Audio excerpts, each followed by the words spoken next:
Donc, bonjour à tous et bienvenue à cette web conférence 100 degrés. Ça me fait plaisir de vous voir en si grand nombre ce soir. Donc, 100 degrés, pour ceux qui ne connaîtraient pas encore, 100 degrés, c'est vraiment la communauté en pleine ébullition qui amplifie vos projets en santé des collectivités. Ça nous fait plaisir de vous accueillir de partout au Québec, mais on a aussi des gens qui se joignent à nous de la Belgique, même de la Colombie-Britannique. Donc, il y a beaucoup de gens dans la francophonie qui sont intéressés par le sujet de ce soir. Donc, c'est le fun que vous soyez là avec nous.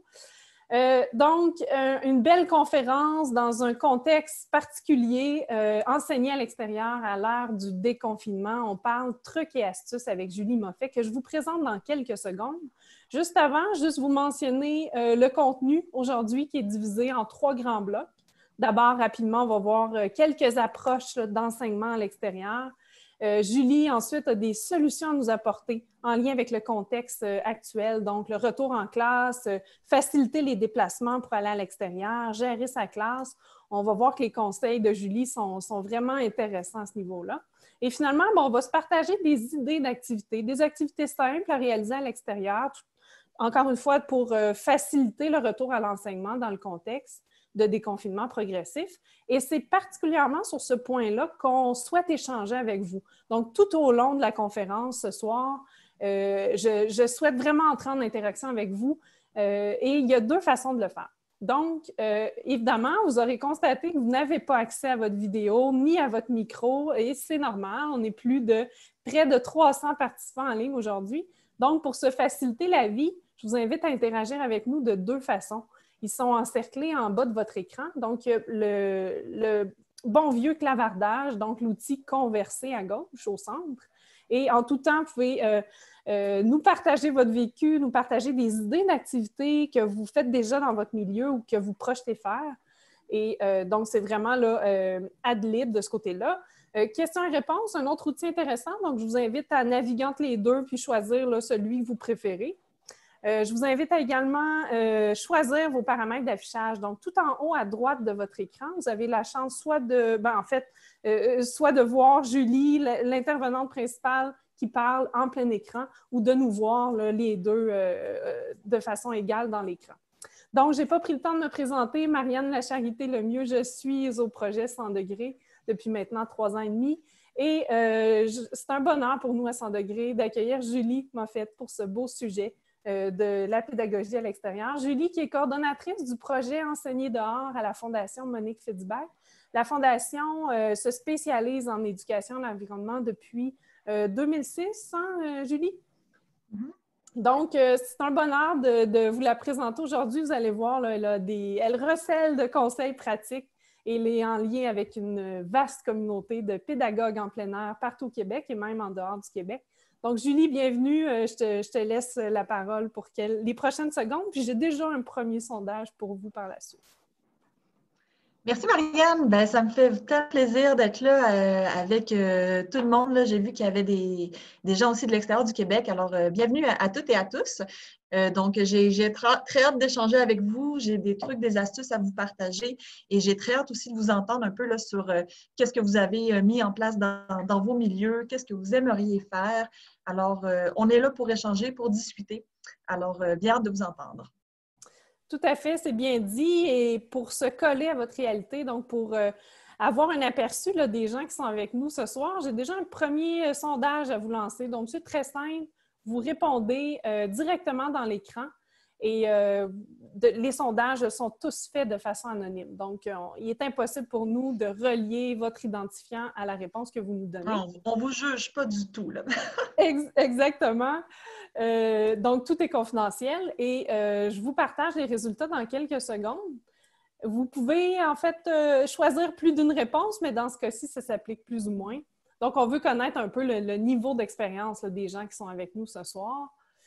Pour ceux qui n'auraient pas le sondage sous les yeux actuellement, des fois, de privilégier Chrome, c'est préférable à d'autres navigateurs. Donc, la question, c'est à quelle fréquence vous pratiquez normalement de l'enseignement à l'extérieur?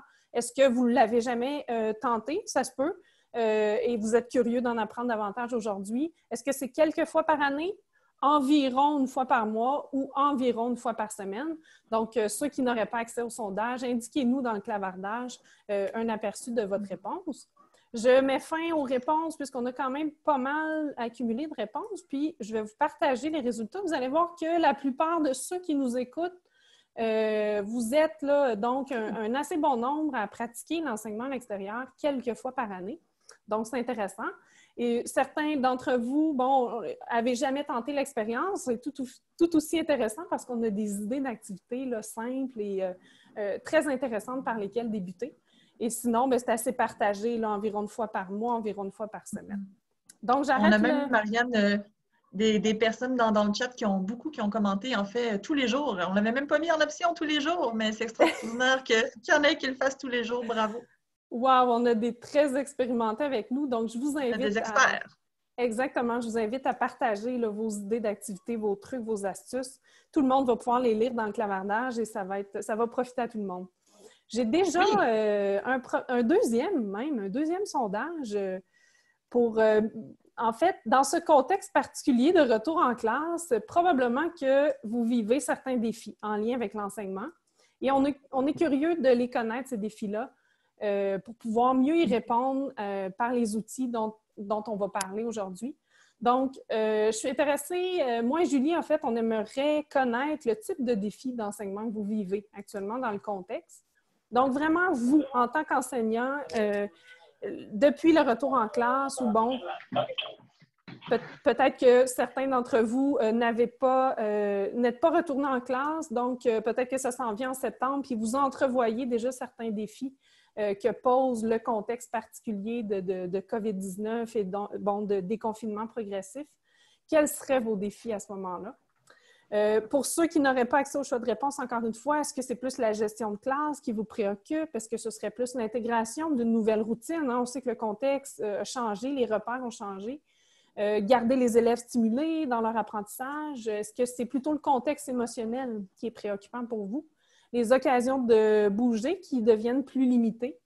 Ou si vous avez une autre suggestion ou un autre défi que vous vivez actuellement qui ne serait pas dans les choix de réponse, partagez-nous ça dans le clavardage. Donc, encore quelques secondes. Il y en a déjà plusieurs, hein, tout à fait, oui. Qui partagent d'autres options que je vois passer, l'équité, la météo, tout ça. Oui, et je sais que tu as des trucs par rapport à ça à nous partager. Donc, je mets fin et puis je vous partage les résultats. Vous allez voir qu'il y a une catégorie là, en particulier qui prédomine, donc celle de garder les élèves stimulés, engagés dans leurs apprentissages. La disposition à l'apprentissage, là, on le comprend, elle n'est peut-être pas idéale dans certains cas, donc ça va être intéressant, Julie, de rebondir sur ce défi-là et de voir comment l'enseignement en plein air peut répondre à ce défi particulier. Le besoin de bouger aussi qui est sorti très fort, hein, parce que le fait de garder les élèves le plus souvent à l'intérieur, pas avoir accès au gymnase, tout ça, il y en a même qui avaient des classes flexibles, que ça a été un peu démantelé finalement pour revenir à des bureaux traditionnels. Là, donc ça aussi, ça c'est sorti assez fort. Oui, tout à fait. Donc, je te laisse aller déjà avec notre premier sujet. En lien avec justement ces défis-là qu'on observe Julie, dans l'enseignement en plein air, tu promouvois certaines approches. Donc, il y a peut-être certains niveaux d'enseignement, du plus simple au plus complexe, qui seraient à privilégier dans le contexte. Fait que je te laisse aller là-dessus. Puis, je continue de vous lire tous. Oui, ben, dans le fond, je voulais vous parler de deux approches là, particulières qui sont très simples parce que je pense que la simplicité, c'est beaucoup le mot d'ordre pour, en tout cas, la fin de cette année scolaire-ci, le début de l'année scolaire suivante aussi, surtout si vous débutez en enseignement extérieur. J'ai fait avec les unités régionales de loisirs et sports Laurentides et Lanaudière un guide d'introduction à l'enseignement extérieur qui est aussi sur le site enseigner-dehors.ca puis qui détaille un peu plus ce que je vais vous présenter. Donc, ce que j'appelle un peu le niveau 1, donc une belle façon de débuter l'enseignement extérieur, c'est d'utiliser l'environnement comme un lieu inspirant. Donc, c'est de sortir, reproduire un peu ce qu'on fait à l'intérieur. On peut se poser la question, est-ce que je pourrais le faire à l'extérieur pour changer un peu le contexte d'apprentissage, changer d'air? En même temps, on profite de l'extérieur comme d'une classe flexible, donc ça nous fait un peu bouger, on peut s'installer de manière différente, on profite du soleil, du vent, etc. Donc, l'environnement comme lieu inspirant, c'est vraiment tout simplement, on n'est pas vraiment dans l'adaptation du matériel ou dans une interaction vraiment très quotidienne avec l'environnement, avec ce qu'on a autour de nous. Ça peut être tout simplement de sortir pour lire une histoire, lire un conte, faire une révision. Ça peut être une activité d'écriture, ça pourrait être une activité de dessin ou d'art plastique. On peut y aller avec un quiz qu'on ferait à l'extérieur ou encore du yoga, du tabata, etc. Donc, tout ce qu'on pourrait faire simplement reproduire à l'extérieur. Ensuite, le deuxième niveau, qui reste encore assez simple d'approche parce qu'on n'est pas dans l'apprentissage par projet puis l'adaptation de beaucoup de matériel, c'est l'environnement comme outil pédagogique. Donc ça, c'est comme la marche au-dessus où est-ce qu'on va se demander comment je pourrais vraiment utiliser mon environnement, l'extérieur, pour qu'il y ait vraiment une interaction et rehausser les apprentissages, les rendre plus concrets, plus stimulant. Alors, c'est ça la fréquence avec la différence, avec le premier niveau où est-ce qu'il n'y a pas nécessairement d'adaptation en lien avec l'environnement.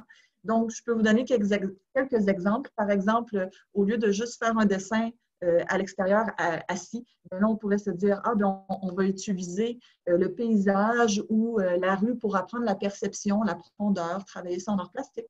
On pourrait utiliser les branches ou les roches ou ce qu'on trouve à l'extérieur pour les classer en ordre de grandeur et pratiquer l'ordre croissant. Donc, on a encore une interaction avec le milieu. On pourrait aussi chercher une espèce animale, soit seule ou en équipe, se poser des questions sur sa chaîne alimentaire, revenir en groupe pour un peu discuter de nos trouvailles. Donc, ça, dans cette approche-là, il y a énormément de choses qu'on peut faire avec pas de matériel ou très, très peu, ne serait-ce que des planchettes à pince avec peut-être une feuille pour qu'on puisse noter, un crayon, chaque élève pourrait avoir le sien. Mais il y a énormément de possibilités. Donc, c'est un peu ça les deux choses, les deux approches que je privilégie actuellement. Il y a une autre approche qui est décrite dans le guide, qui est plus une approche qui va favoriser l'interdisciplinarité, l'apprentissage par projet. Mais là, on est dans des sorties qui vont être un peu plus longues ou qui vont demander plus de préparation, d'adaptation de matériel. Ça pourrait peut-être se faire éventuellement au courant de l'année prochaine, mais ce que je veux vous lancer comme mot d'ordre, c'est allez-y vraiment le plus simple possible, avec des sorties régulières, parce qu'il ne faut pas oublier que sortir dehors, c'est vraiment une nouvelle routine pour vous, mais pour les élèves aussi. Il faut qu'ils s'habituent par rapport à ce nouveau contexte-là d'apprentissage, à la routine de où est-ce qu'on se rencontre, comment est-ce qu'on débute la séance, comment est-ce qu'on termine la séance. Toutes ces choses-là, puis ça, les enseignants là, pourraient peut-être en témoigner dans le clavardage. Plus on sort, plus les déplacements vont bien, plus la gestion de classe se fait bien. Les élèves sont, est-ce qu'on pourrait dire en anglais, drillés, c'est-à-dire qu'on va être vraiment, on va savoir pourquoi on sort et comment ça fonctionne. Et puis, j'ai d'autres trucs que je vous reviendrai tantôt par rapport à la gestion de classe, mais quelque chose que je vais répéter souvent puis qui est un facteur de succès là, quand même important pour l'enseignement en plein air, qu'on soit en période de coronavirus ou pas, c'est que quand on sort dehors, il faut avoir une intention pédagogique forte. Donc, on va apprendre quoi? On va développer quoi comme compétences? On peut essayer de se l'expliquer en termes de verbes. Est-ce qu'on va écrire? Est-ce qu'on va observer? Est-ce qu'on va compter? Est-ce qu'on va sauter? Est-ce qu'on va simplement se détendre? Donc, essayez de voir c'est quoi vraiment les objectifs, l'intention que vous avez et allez-y vraiment de façon très simple, peut-être avec le niveau 1 pour commencer. Puis si vous êtes à l'aise, si vous avez le goût de poursuivre, allez-y avec le niveau 2 de l'environnement comme outil pédagogique. Fort intéressant et c'est tout aussi intéressant de vous lire dans le clavardage. Tu l'as abordé brièvement, Julie, l'organisation des déplacements. Donc, dans le contexte, peut-être qu'on peut aller déjà vers notre prochain sujet qui est toute la gestion logistique des déplacements vers l'extérieur, du retour ensuite. Pardon. Donc, faire en sorte de respecter les mesures de distanciation. On voit que c'est quand même une préoccupation qui ressort là, de façon majeure parmi nous. Je vous inviterais donc à nous partager ceux qui sortent actuellement là, avec leur groupe, et il y en a un certain nombre. Comment vous vous êtes adaptés? Comment justement vous facilitez ces déplacements? Comment vous faites en sorte, par exemple, que les groupes ne se croisent pas, que vous avez des zones dédiées, soit dans la cour ou dans un espace à proximité? Donc, partagez-nous vos trucs pendant que Julie là, nous partage certains trucs qu'elle a aussi développés. D'ailleurs, je tiens à remercier des enseignants là, avec qui on discutait pour développer ces trucs-là. Donc, je te laisse aller, Julie, là-dessus, puis je continue de vous lire là, sur les façons dont vous vous adaptez actuellement. Oui, puis par rapport, j'ai vu des questions dans le chat. Je veux juste réitérer que le guide que j'ai mentionné d'introduction à l'enseignement à l'enseignement en plein air se trouve sur enseigner-dehors.ca dans la section s'outiller. Et vous avez une banque d'organisation, de ressources, dont le document guide d'introduction à l'enseignement extérieur. Puis, à l'intérieur de ça, et partout sur le site, vous allez aussi trouver des exemples d'activités puis des approches pédagogiques qui vont très bien avec les milieux urbains. Donc, ça, c'est une question qui revient souvent. Puis, dans les idées d'activités aussi, on en reparlera. Mais il y a une foule d'opportunités d'apprentissage, que vous soyez en nature ou en ville. Pour revenir au déplacement, je vais nommer quelques-uns, quelques trucs, astuces. Allez-y en commentaire si vous avez des éléments à bonifier. Déjà, de soumettre son intention de sortir à la direction parce qu'il va y avoir une organisation à faire derrière ça par rapport au déplacement. Partagez-leur vos idées, vos motivations. Qu'est-ce que vous allez faire dehors avec les jeunes? Utilisez au besoin, là, si jamais vous avez une direction un peu plus réticente, vous allez trouver sur enseigner-dehors.ca, sur le site de 100 degrés aussi, une foule d'articles sur les bénéfices de l'éducation en plein air, tant au niveau de ce qui nous préoccupe actuellement, beaucoup le bien-être, la santé, la sécurité, mais aussi pour les rassurer comme quoi c'est des pédagogies qui ont un impact fort sur la réussite éducative. C'est très bien documenté. Donc, parlez-leur de ça. Et une des choses qu'on propose aux écoles, c'est d'identifier des zones à l'extérieur, donc sur le terrain, qui pourraient servir de classe extérieure. Donc, d'aller voir ces zones-là, l'espace que vous avez disponible, est-ce que ça serait confortable? Est-ce que c'est asphalté? Est-ce qu'on est sur le gazon? Est-ce que c'est sécuritaire? Est-ce qu'il y a du bruit? Tout ça. Donc, faites un peu une espèce là, d'audit, si on veut, là, des terrains que vous avez à proximité. Ça peut être sur le terrain de l'école, idéalement, parce que c'est très proche, mais ça peut être un peu autour. Il y a des enseignants qui faisaient, par exemple, déjà la classe extérieure dans des parcs municipaux et il y en a qui ont contacté la ville pour vérifier s'ils pouvaient continuer. Et dans bien des cas, la ville accepte. Donc, renseignez-vous là, pour voir si c'est possible. Donc, prévoyez ces zones-là et ensuite de regarder c'est qui dans l'équipe qui a le goût de sortir.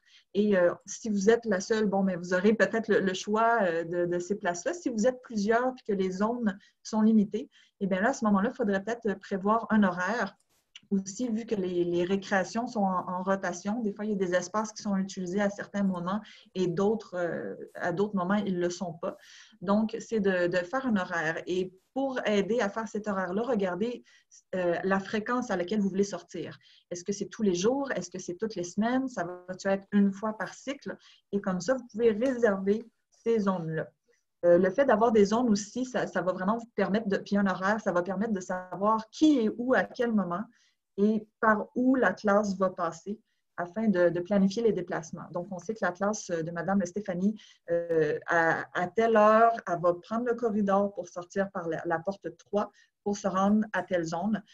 Donc, il faut un peu commencer à établir ces routines-là. Puis, ce n'est pas du temps perdu de le faire comme ça en fin d'année parce que ça risque aussi d'être des outils qu'on garde pour l'année suivante puis les années à venir, d'identifier ces endroits-là. Donc, c'est ça aussi, on veut essayer de limiter autant que possible le nombre de déplacements dans l'école. Il y en a pour qui c'est un enjeu. Donc, regardez si ça serait possible peut-être de garder les élèves après une récréation, puisqu'ils sont déjà à l'extérieur, on peut les garder. Ce n'est pas obligé d'être 3 heures de temps, ça peut être un 20, un 30 minutes où on en profite puisqu'ils sont déjà là. Il y en a aussi qui vont faire la routine d'accueil du matin à l'extérieur. Donc, on prend une demi-heure pour débuter à l'extérieur. Comment va tout le monde? C'est quoi la météo aujourd'hui? Bon, on parle de qu'est-ce qu'on va faire. On peut faire une activité de détente ou une activité active pour se réveiller. D'ailleurs, il y en a qui continuent de faire des activités actives le matin comme des marches autour de l'école ou dans le quartier. C'est une autre façon d'utiliser le milieu comme outil. Donc, c'est ça. Ensuite, on veut se donner à l'extérieur de repères visuels, surtout avec les petits. Par exemple, on peut délimiter, quand on parle de zone, c'est peut-être clair dans votre tête, mais c'est peut-être moins clair dans la tête des jeunes. Donc, vous pouvez déjà leur montrer le plan, si vous pouvez, de la zone. Et à l'extérieur, utilisez un peu ce que vous avez comme matériel. Ça peut être juste des branches, des craies. Il y en a même qui apportent des cerceaux à l'extérieur. J'en vois une qui dit des cordes, Oui. donc des cerceaux. Alors, surtout pour les plus petits, pour vraiment les aider à visualiser les distances. Et on peut également, j'avais une idée que j'ai oubliée. Peut-être, Julie, tu viens justement de parler de zones et de justement placer aux élèves, leur présenter, voilà. leur présenter les zones qui sont délimitées. Est-ce qu'on a Ah, une je sais image ce que j'allais là-dessus? dire. On a une image là-dessus, Oui, peut-être que... on avait une image. On avait On a une image. Peut-être que justement, on peut se permettre de le projeter, puis ça va permettre aux Oui, gens de je donner un je vais exemple. poursuivre les idées qui me reviennent au fur et à mesure que je parle. On Ah, a du voilà. temps. Alors, il y en a, j'en ai vu dans le clavardage qui parle de serviettes de plage. Ça aussi, c'est facile de dire laissez une serviette de plage à l'école. Puis comme ça aussi, là, si jamais il y a un petit peu de rosée le matin, puis que vous avez le goût de vous asseoir sur l'herbe, c'est confortable. Il y en a qui utilisent aussi des tapis mousse. Alors, les tapis, là, des fois qu'on voit là, dans les garderies qui sont carrés, il y en a qui font des casse-têtes. Des tapis mousse, ça peut être un tapis mousse par élève aussi. C'est des surfaces qui se lavent assez bien, sont très confortables. Donc, vraiment toutes sortes de façons là, de s'installer, comme une petite classe extérieure un petit peu improvisée. C'est sûr que ceux qui ont des classes extérieures, c'est des belles opportunités de les utiliser, mais encore une fois, regardez s'il y a un processus où est-ce qu'il faudrait désinfecter les surfaces que les élèves vont fréquenter. Aussi, si jamais vos zones sont très restreintes, là, que votre classe a fit, mais c'est un peu restreint, bien, vous pouvez aussi assigner des places aux élèves, un peu comme en classe.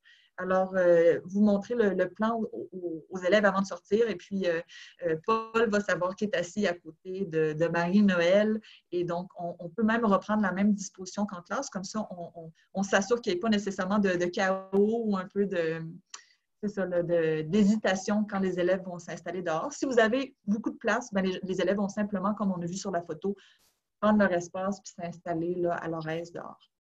Oui, il y a plusieurs possibilités de lieux à l'extérieur. Tu le mentionnais tantôt. Je pense que dans le contexte, c'est d'y aller avec les espaces à proximité qui sont les plus accessibles, les plus simples pour les enseignants, pour les intervenants de l'équipe école. Donc, on en a un certain nombre à l'écran là, qui sont identifiés autour de l'école, justement. C'est pas donné à tout le monde d'avoir accès à un boisé, par exemple. Tu le nommais aussi d'accéder au parc municipal. Donc, il y a quand même pas mal de possibilités là, autour de l'école pour justement s'adapter puis respecter les mesures de distanciation. Oui. Puis je pense personnellement que ça peut être, d'ailleurs, c'est un cas fictif, là, je vais vous le mentionner, l'école, c'est vraiment un cas fictif pour représenter le concept de zone.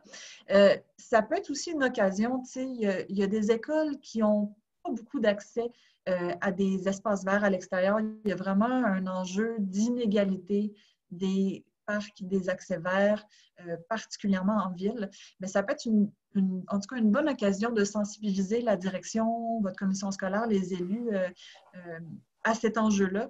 Pourquoi pas regarder un peu plus aussi à moyen, à long terme, comment vous pourriez bonifier les espaces qui ont du potentiel sur votre terrain. Donc, de relancer peut-être les réflexions l'an prochain. Des fois, il y a des comités de verdissement qu'on a mis de côté, mais je trouve que c'est quand même des belles occasions de se rappeler que ces espaces-là, finalement, sont précieux pour notre santé, notre bien-être. Et aussi, c'est très riche comme opportunité d'apprentissage, de verdir les terrains d'école. Alors, gardez ça en tête, là, autant que je dis souvent qu'on n'a pas absolument besoin de la nature pour enseigner dehors parce qu'il y a d'autres approches.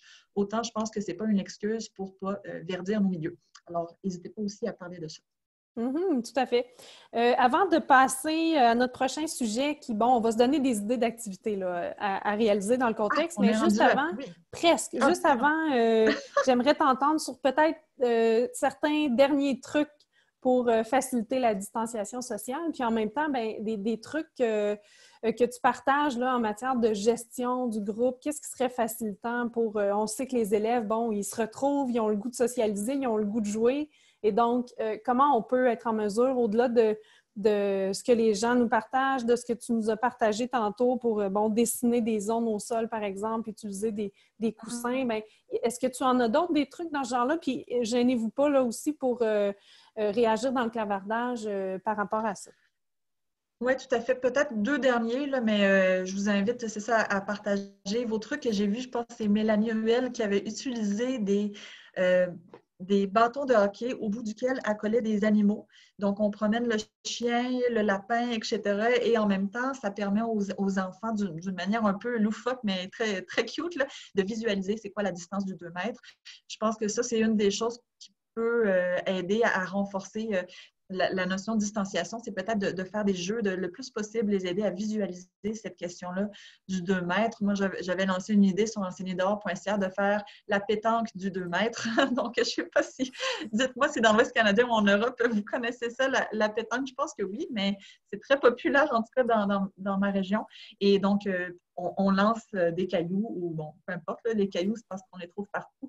On essaye de le faire à une distance de 2 mètres, puis ensuite, on vérifie c'est quel élève qui avait peut-être la distance la plus proche du 2 mètres, le deuxième, le troisième.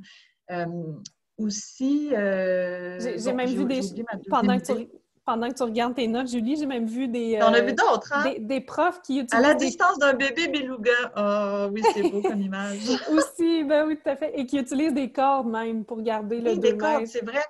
C'est intéressant. Oui, puis j'avais vu les cordes d'ailleurs, c'est super pour les déplacements aussi, là, ça, de l'intérieur vers l'extérieur. Ça peut être bien aussi si vous avez le goût de faire le tour de l'école, prendre une petite marche un peu pour bouger. On peut aussi utiliser les cordes. Ça peut être des cordes flexibles où on va attacher des rubans ou faire un trait de couleur. J'avais vu une enseignante qui disait qu'elle utilisait une corde à linge qui est rigide. Il y a toutes sortes de trucs et astuces ou encore les fameuses frites, c'est quoi le bon terme pour les frites de piscine? Les nouilles. Des nouilles, oui. Oui, des nouilles. On peut passer une corde à l'intérieur dans le trou de la nouille et puis chaque nouille permet à ce moment-là de distancier les élèves. Il y a plein de trucs. Je pense que ça fonctionne bien avec les plus petits, mais moi, c'est étonnant. En tout cas, mon fils de 6 ans, là, ça fait 2 semaines, là, puis il comprend c'est quoi 2 mètres. Là. Fait qu'il faut quand même se donner le temps, puis leur donner le temps aussi là, de s'habituer à ça. Tout en se permettant de répéter. Je pense que, comme nous mentionne Mylène, dans le feu de l'action, je pense qu'on n'a pas le choix de répéter cette consigne-là. Tout le temps. Et donc, on a parlé tantôt de certains défis par rapport à l'enseignement. Donc, vous, comme enseignant ou comme intervenant professionnel autour de l'équipe école, vous en avez nommé un certain nombre. Là, on serait curieux, avant de passer à notre prochain sujet qui est des idées d'activité, de connaître ce que vous observez en termes de défis par rapport aux élèves. Le contexte, il est particulier, il est très spécial. Qu'est-ce que vous voyez que les élèves vivent comme défi, comme enjeu? Là, tantôt, on s'est projeté vraiment du point de vue de l'enseignant. Maintenant, on est intéressé de connaître ce que vous observez chez votre groupe d'élèves, chez les élèves. Donc, je lance un autre sondage pour ceux qui n'auraient pas à nouveau là, accès au choix de réponse. Donc, est-ce que le principal défi que vous observez là, actuellement, c'est une surcharge émotive? Est-ce que ce serait le contexte qui est difficile pour l'apprentissage? Une difficulté amenée par la distanciation physique, on vient d'en parler. Repères différents à l'école, hein, le contexte très changé par rapport à ce qui est connu. Et sinon, bien, si c'est un autre défi, partagez-nous ça dans le clavardage. Donc déjà, comme tout à l'heure, on voit une catégorie se démarquer des autres, qui est celle de la distanciation physique. Ça demeure quand même un enjeu, là, à la fois pour les enseignants, mais également pour les élèves qui, je pense, ont besoin de socialiser, hein, sortent du confinement eux aussi et retrouvent leurs amis. Donc, de bouger aussi. De bouger, oui, ça devient pas facile, là. Donc, je vous partage les résultats. Vous le verrez. C'est vraiment la majorité là, des élèves que vous voyez avoir une certaine difficulté à respecter la distanciation physique. Contexte aussi difficile à l'apprentissage, hein, ça revient aux défis qu'on nommait plus tôt, des repères qui ont changé. Et évidemment, bien, ça amène le contexte qui change, ça amène une certaine charge émotive là, qui est possiblement présente chez certains des élèves. Donc, Julie, par rapport à ça, je sais que tu as immensément d'idées, d'activités. Tu l'as nommé tantôt, de privilégier des approches très simples, des activités accessibles qui permettent justement aux élèves d'être plus disposés à l'apprentissage, mais en même temps de faire fi, je dirais, de certains enjeux qu'ils peuvent vivre par rapport à un contexte qui a tellement changé. Est-ce que tu as des idées concrètement d'activités qui pourraient répondre à ce défi-là que les élèves vivent, mais aussi pour faciliter l'enseignement, là? Oui, je vais essayer de vous en nommer en rafale là, plusieurs pour différents niveaux, différentes matières. C'est sûr que là, je n'irai pas dans la profondeur là, des explications. C'est pourquoi je vous inviterai encore une fois à visiter enseigner-dehors.ca pour plus de ressources. Vous avez une banque d'activités qui se bonifie tout le temps. Vous pouvez également soumettre des activités que vous avez essayées. Et puis, j'ai fait une page sur enseigner-dehors.ca quand vous arrivez dans l'accueil. Avec une liste justement d'activités en rafale, simples à faire et des trucs et conseils à appliquer pour enseigner dehors en temps de COVID-19. D'ailleurs, là, je tiens à le mentionner, mais il y a un document que j'ai fait et Yannick Lacoste et d'autres enseignants spécialistes en collaboration avec l'UQAM, donc l'Université du Québec à Montréal, et c'est un document, dans le fond, qui synthétise un peu les trucs et astuces qu'on peut appliquer pour enseigner dehors à l'aide de la COVID-19. Donc, rapidement, juste pour déjà comparer un peu des pommes avec des pommes, si on veut approcher un même sujet, mais selon les 3 niveaux que je vous ai parlé tout à l'heure, juste pour vous mettre un peu là, vous montrer qu'on peut vraiment approcher un même sujet de manière différente.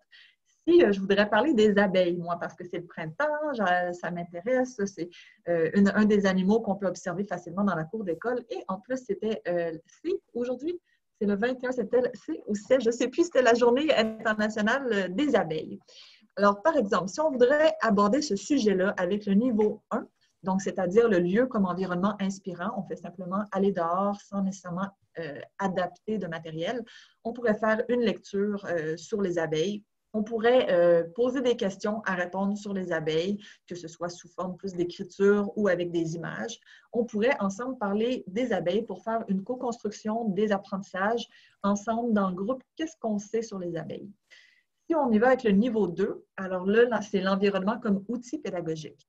Et je veux toujours parler des abeilles. Alors, on pourrait, par exemple, faire chercher les enfants sur le terrain de l'école. Est-ce qu'on a des fleurs? On a trouvé des fleurs. Est-ce qu'on observe des pollinisateurs? Est-ce que c'est des abeilles? Est-ce que c'est des guêpes? Est-ce que c'est des bourdons? On peut émettre une hypothèse. Peut-être qu'on peut dessiner aussi ce qu'on a trouvé. On pourrait écrire les animaux qu'on voit qui fréquentent les fleurs.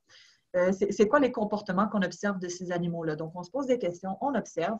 On peut revenir en classe, que ce soit notre classe extérieure ou la classe véritable à l'intérieur, pour partager nos réponses, nos observations, faire des recherches, etc. Et si j'étais dans l'approche 3, eh bien là, je voudrais approfondir ce sujet-là et l'exploiter pour vraiment toucher à toutes sortes de matières. Donc, je ferais probablement déjà le même processus que le niveau 2, ce que je viens de vous dire, mais j'approfondirais le sujet. Donc, par exemple, en abordant les causes du déclin des abeilles, on pourrait en faire des recherches pour approfondir un peu le sujet. Peut-être inviter un spécialiste à en parler, ça peut être en vidéoconférence ou en personne. Et éventuellement, peut-être que je voudrais choisir une action pour aider les abeilles avec la classe, comme faire un jardin pour pollinisateurs sur le terrain de l'école. Et dans toutes un peu ces actions-là, qui peuvent parfois nous amener à aller à l'extérieur, parfois nous amener à aller à l'intérieur, donc il y a vraiment une perméabilité, bien, on intégrerait plusieurs matières. Donc ça, c'était pour vous montrer un peu concrètement les 3 niveaux. Et d'ailleurs, Julie, c'était la journée, oui. On nous dit de Martine que c'était la journée internationale des abeilles, donc on voit de plus en plus... aujourd'hui?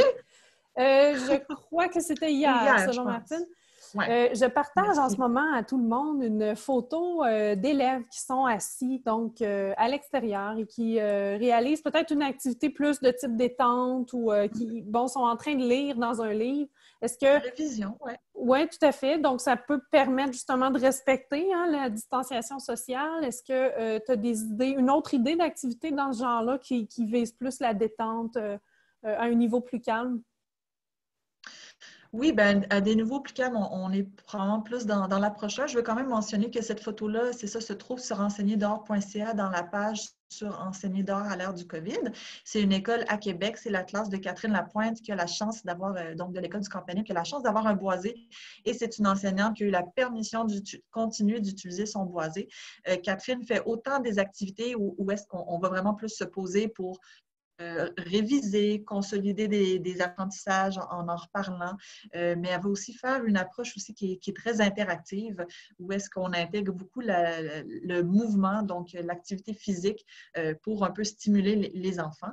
Je pense que j'en ai déjà mentionné plusieurs là, dans les idées au niveau 1, donc qu'est-ce qu'on peut facilement reproduire de l'intérieur à l'extérieur. J'aimerais peut-être ça donner d'autres exemples du niveau 2, si ça te va, Marianne, sur comment on peut vraiment utiliser l'environnement comme outil pédagogique. Tout à fait. Est-ce que là, on est en partage d'écran? Oui, donc là, je projette actuellement la photo où on voit les jeunes assis sur des petits tapis. Et quand même, bon, ça a l'air assez confortable. Ils ont accès à une belle cour très grande. Il y a de la pelouse. Et j'imagine que ça peut être le fun de faire des activités un petit peu plus, qui bougent un petit peu plus, hein, des activités motrices, leur permettre de se dégourdir un peu dans ce grand espace-là. Parce que je lisais tout à l'heure là, des commentaires. Justement, les jeunes sont confinés dans une classe et aussitôt qu'ils sortent, bien, ils ont le goût de courir, ils ont le goût de se dégourdir et de prendre un bon bol d'air en même temps. Donc, ça peut être le fun de ce qu'on voit à l'écran. On n'a pas fait le tour des bienfaits, mais aussi, là, ayez en tête que le temps que vous passez à l'extérieur, même si vous avez vraiment un 10-15 minutes qui est vraiment plus axé sur les connaissances, que ce soit la consolidation ou des nouvelles connaissances, c'est du temps c'est de l'investissement parce que quand on rentre ensuite à l'intérieur, les élèves sont mieux prédisposés aux apprentissages. Ils ont eu un moment pour bouger, pour se détendre, changer d'environnement. Et puis, c'est connu que c'est vraiment bien de changer les contextes d'apprentissage, que si on reste toujours dans le même, ça devient un peu difficile. Moi, la première, là, des fois, quand j'ai besoin de réfléchir ou de travailler, je vais sortir dehors, bouger un peu. Donc, c'est pareil pour les élèves. Un autre truc que j'ai mentionné, oui, vous pouvez voir des nouvelles connaissances, mais vous pouvez aussi utiliser l'extérieur pour consolider des choses que vous avez déjà vues.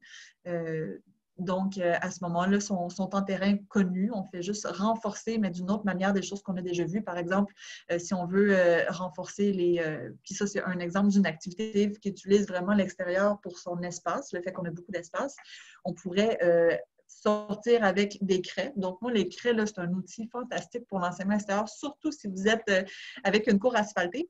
On les met soit individuellement ou en équipe de 2. On leur demande de faire un parcours actif et on peut leur donner une thématique. La thématique, ça va être les fractions ou ça va être les verbes à l'infinitif, puis il va falloir épeler le verbe ou ça pourrait être n'importe quoi. Ça pourrait être un mot qu'on doit épeler. Ça pourrait être une forme géométrique qu'on doit nommer. Et on fait les élèves tracent des parcours où il va falloir sauter par-dessus des lignes, tourner sur soi-même, suivre une ligne. Il y en a quelques-uns qu'on peut trouver sur Internet. Et quand il arrive à une solution, un problème à résoudre, bien, il doit le résoudre rapidement et on continue. Ce qui est le fun avec ça, c'est qu'on peut ensuite faire les parcours des autres élèves et à la récréation, bien, c'est encore utilisé. Ensuite, je vais juste ouvrir ma fenêtre.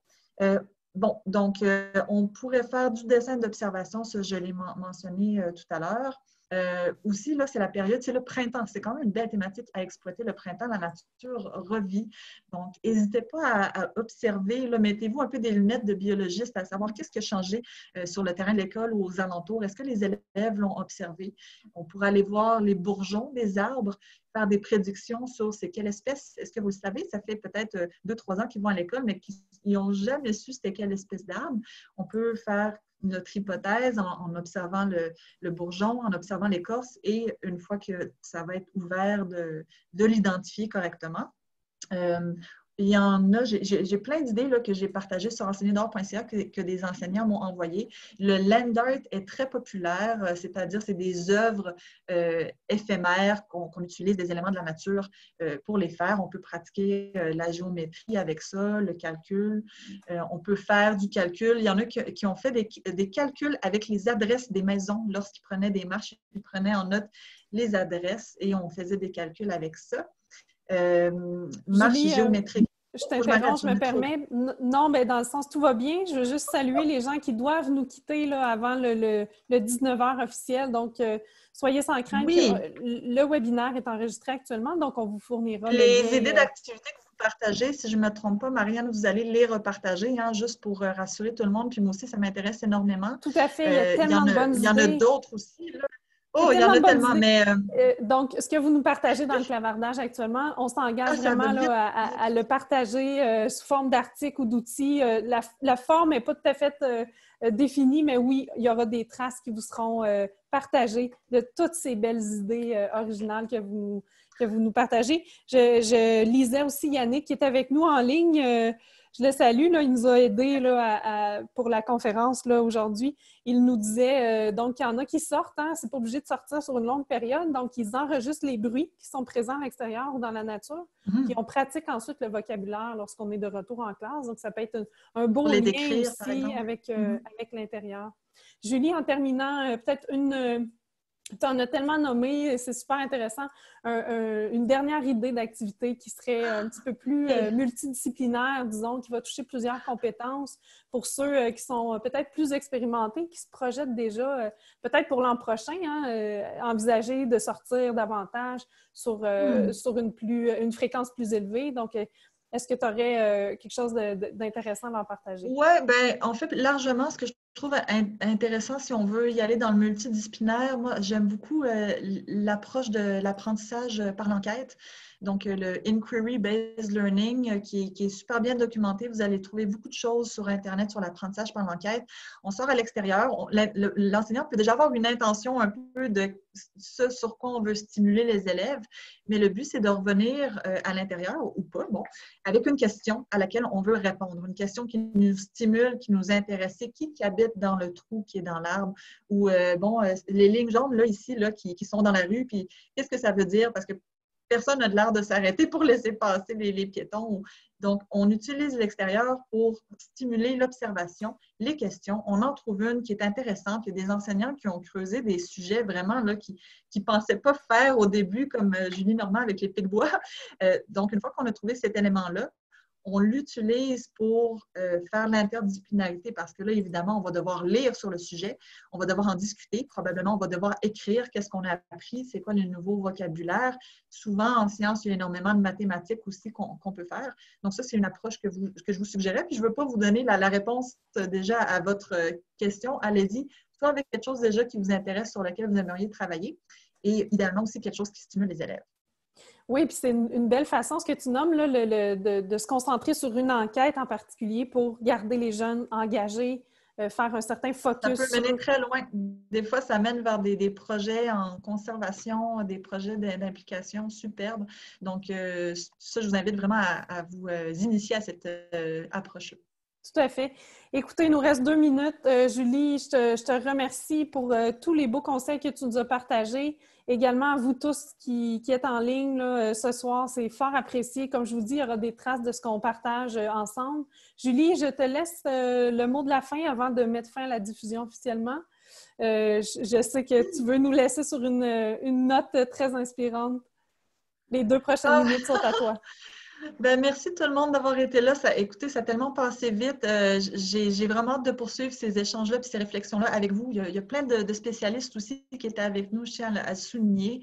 Mais merci à tout le monde d'être là. Il y a vraiment un mouvement qui est très fort, qui est en train de naître partout dans le monde. Et particulièrement, là, je sens qu'il y a une vague là, depuis quelques semaines avec l'annonce du déconfinement.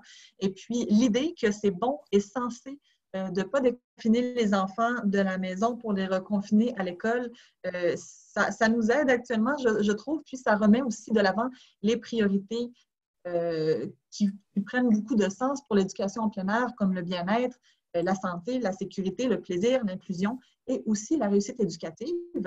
Et on a parfois l'impression que les systèmes d'éducation sont très figés et immuables, mais souvent, c'est avec des mouvements qui partent de la base, comme le mouvement actuel dans les écoles, que les structures finissent par changer puis s'adapter. Donc, c'est comme ça que ce qui pouvait être marginal hier devient le normal de demain. Alors, continuez ce que vous faites, continuez d'en parler, il faut s'entraider, il faut faire connaître les initiatives. Donc, soyez fiers de ce que vous faites et parlez-en. Et Ben voilà, la situation actuelle aura vraiment contribué à nous rappeler à quel point le contact avec la nature nous fait du bien, à quel point on a besoin de se sentir connecté aux autres et à son milieu. Et ce n'est pas l'intérieur que le monopole des connaissances. C'est aussi dans les fleurs, dans les abeilles, dans les roches, dans les noms des rues, dans les bâtiments, les histoires de nos aînés. L'extérieur a beaucoup à nous offrir. Alors, sortons dehors. Un énorme merci, Julie. Ça termine tellement bien notre belle activité de ce soir. Donc, Notre marathon. pour ne rien manquer de nos prochaines activités, je vous invite à vous abonner à l'infolette 100 degrés, à l'adresse qui est à l'écran. Avant de se quitter, un tout dernier petit sondage sur votre niveau général de satisfaction. Et je vous remercie encore une fois à tous. Je vous souhaite une excellente soirée et on se retrouve pour une prochaine activité à 100 degrés. Merci à tous. À très bientôt.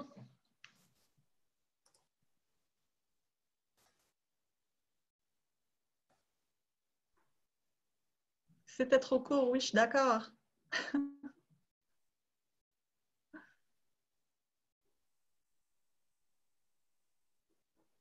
On en refera d'autres. J'espère qu'on va en faire d'autres. Oui, pendant que je récupère là, tous les beaux échanges qu'on a eus dans le clavardage.